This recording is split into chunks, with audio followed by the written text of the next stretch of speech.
යාළුවොත් එක්ක ගිහිල්ලා මිනිස්සුන්ට ජීවිතේ සතුටක් ප්‍රීතියක් විනෝදයක් තියෙන්න ඕන. මොකක් කරේ වුණාම කවුද ඉන්නේ? කවුරුවත් නැහැ පෙන්නතුනේ. මං ඔය බන්ධනාගාරවල බණ කියන්න යනවා.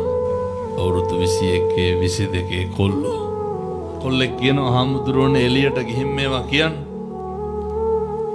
හැන්දෑවේ ගෙදර ඉන්න නෑලු කෝල් එනවලු. කාගෙන්ද? යාළුවන්ගෙන්. හැන්දෑවේ හිත හදාගෙන ගෙදර ඉන්නකොට ගෙන්න ගන්නවලු කවුද? යාළුවෝ. දැන් මේ තරුණ මහත්තුරු කල්පනා කරන්න. හැන්දෑවේ නිකන් ඉන්නකොට කෝල් කීයක් එනවද? එහෙම ජීවිතේටවත් අම්මා තාත්තා එක්ක බත් කාලා ප්‍රවෘත්ති ටිකක් බලලා ගෙදර ඉන්න පුළුවන්? බෑ. අන්තිමේ මොකක් කරුණාම අර කොල්ලා කියනවා අම්මා දවසක් ආවට පස්සේ ඇහුවලු නඩු වාරයට සල්ලි කොහෙන්ද කියලා. අම්මා කිව්වලු කරාඹු දෙක උකස් තියන්න ගියා උකස මදි සින්නට වික්කා කියලා. කොල්ලා කියනවා හාමුදුරනේ අපහම්බෙලා ගියාට පස්සේ මුළු අම්මගේ තාත්තගේ ජීවිතේ සම්පූර්ණයෙන් ගොඩ දානවා මිසක්කල් අය බීඩියක් සිගරට්ටයක් බොන්නේ නැහැ කිව්වා. ඇයි මොකක් කරේ වුණාම කවුරුවත් නැහැ.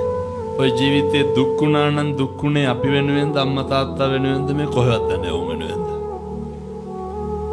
ජීවිතේට අම්මා තාත්තා වෙනුවෙන් අඬලා දිනනවා. කේන්ති ගත්තා නම් කේන්ති ගත්තේ කවුරු වෙනුවෙන්ද? අම්මා තාත්තා හින්දා. ජීවිතේ අපි හිතලා තියන්නේ අපේ අම්මා තාත්තගේ අනාගතේ මගේ අනාගතේ මේ කොහෙවත් යන මිනිස්සුන්ගේ. ඒ හින්දා කාටවත් පේන්න නෙමෙයි. අර නිසි කල නිසි වයසට ආවට පස්සේ ඕන එකක් කරන්න පුළුවන්. තරුණ කාලේ හොඳට මහන්සි වෙන්න, හොඳට හම්බ කරන්න ඔය අම්මගේ තාත්තගේ ව දිහානම් බලාගෙන ඉන්න බෑ.